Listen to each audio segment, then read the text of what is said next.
তাআলা নারীকে কেন মাটি থেকে সৃষ্টি করেননি? কেন নারীকে পুরুষের পাঁজরের হাড় থেকে তৈরি করা হয়েছে? আমরা অনেকেই মনে করি নারীকে যে পুরুষের পাঁজরের হাড় থেকে সৃষ্টি করা হয়েছে তার সাথেই তার বিয়ে হবে। এই কথাটি কতটুকু যুক্তিযুক্ত? আমরা কি সকলেই মাটি থেকে তৈরি, নাকি কেবল আদম আলাইহিস সালাম মাটি থেকে তৈরি? আজকের ভিডিওটি খুবই তথ্যবহুল এবং গুরুত্বপূর্ণ। আপনি যদি একজন মুসলিম হয়ে পবিত্র ধর্ম ইসলামকে ভালোবেসে থাকেন তাহলে অবশ্যই কমেন্টে আলহামদুলিল্লাহ লিখে যাবেন, এবং মুসলিম হিসাবে এই ভিডিওটি দেখা আপনার জন্য কর্তব্য স্বরূপ। তাই অবশ্যই ভিডিওটি শেষ পর্যন্ত দেখবেন। আশা করি অনেক অজানা বিষয় জানতে পারবেন ইনশাআল্লাহ। মহান আল্লাহ তাআলা পবিত্র কোরআনে ইরশাদ করেছেন, নিশ্চয়ই আমি মানুষকে কালো ও ঠনঠনে শুকনো মাটি দিয়ে তৈরি করেছি। একটি বর্ণনা মতে যখন আল্লাহ তাআলা হযরত আদম আলাইহিস সালামকে সৃষ্টি করার ইচ্ছা করলেন তখন আল্লাহ তাআলা হযরত জিবরাইল আলাইহিস সালামকে হুকুম করলেন পৃথিবী থেকে মাটি নিয়ে আসতে। তখন জিবরাইল আলাইহিস সালাম এক মুঠো মাটি নিয়ে আল্লাহর দরবারে চলে যান। তার হাতে যে মাটি উঠে এসেছিল তার 7টি রং ছিল, সাথে বিভিন্ন ধরনের মাটি ছিল। সেই এক মুষ্টি মাটিতে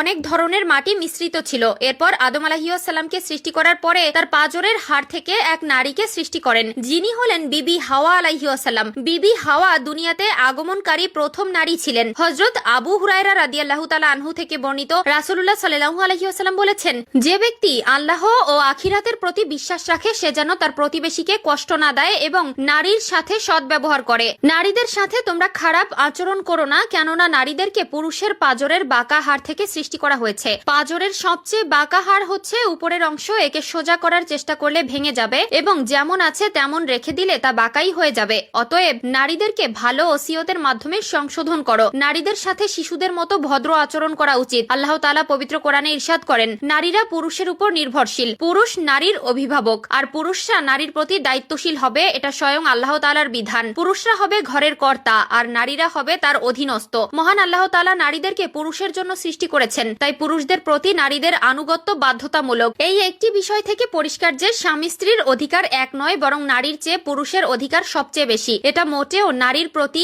অবিচার বা অন্যায় নয়। এখন প্রশ্ন হলো, প্রত্যেক নারীকে পুরুষের পাঁজরের হাড্ডি থেকে তৈরি করেছে, নাকি কেবলমাত্র হাওয়া আলাইহিস সালামকে আদম আলাইহিস সালামের পাঁজরের হাড় থেকে তৈরি করেছে? অনেক আলেমদের মত হচ্ছে শুধুমাত্র প্রথম মানব আদম আলাইহিস সালামকে মাটি দিয়ে তৈরি করা হয়েছে। মাটির তৈরি খাবার খেয়ে মানব দেহ গঠিত হয়। আর এই প্রসঙ্গে সূরা তুহার একটি আয়াত থেকে বোঝা যায় যে মানুষকে সৃষ্টি করা হয়েছে মাটি থেকে। আল্লাহ তাআলা পুরুষকে তার প্রতি ইঙ্গিত দেন। আর আল্লাহ তাআলা ইরশাদ করেন, আমি নারীদেরকে কাদা মাটি দিয়ে সৃষ্টি করিনি, নারী সৃষ্টি করেছি পুরুষের অংশ থেকে, যাতে নারীরা তার প্রতি আনুগত্য স্বীকার করে, পর্দা করে এবং পবিত্রতা বজায় রাখে। প্রিয় মুসলিম ভাই বোনেরা, নারীর পবিত্রতা কতটুকু জানেন? আল্লাহ তাআলার ফেরেশতারাও জানে না নারীকে কোন উপাদান দিয়ে তৈরি করা হয়েছে। আর সেই পবিত্রতা আজ অনায়াসে বিলিয়ে দিচ্ছে সমাজের কিছু নারী, নাউজুবিল্লাহ।